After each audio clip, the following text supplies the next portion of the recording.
国土计划法明年4月底实施，不过一寡地方政府是还未交分区图，这地方的民众就真烦恼讲，因的权益会去受到影响。今日早起立法院就举办公听会，有这学者是认为讲，国土计划法已经推动超过30年啊，照理来讲应该是按时间就路。不过，毛立委表示，这地方政府也有真济所在需要规划，提案修法延后2年。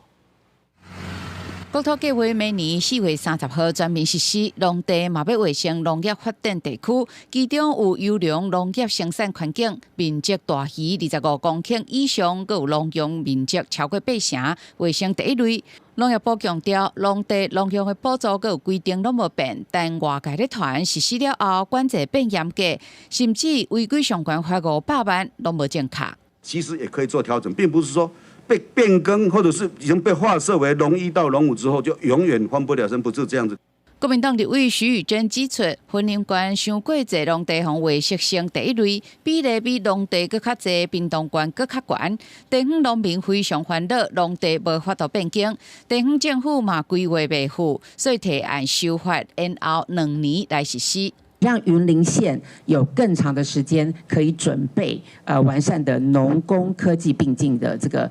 发展方案。会在立法院举行修法的公听会，当年推动立法的前国民党立委柯文燕表示，国土计划法会当避免农地继续破碎化，嘛认为已经推动超过30年，搁无法度实施，实在是不可思议，反对延期。担心的就是延期呢，恐怕是鼓励了更多的农地的违章，因为目前为止呢，农地的抢建的情况、违章的情况可能更糟糕，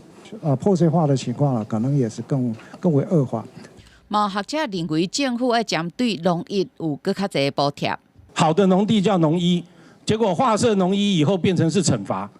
这个是一个不公不义的事情啊！因为你划设的农1并没有对等的资源补助。公听会邀请各单位表达意见，立委指出，农地农用1公顷可能1年了10多万的收益，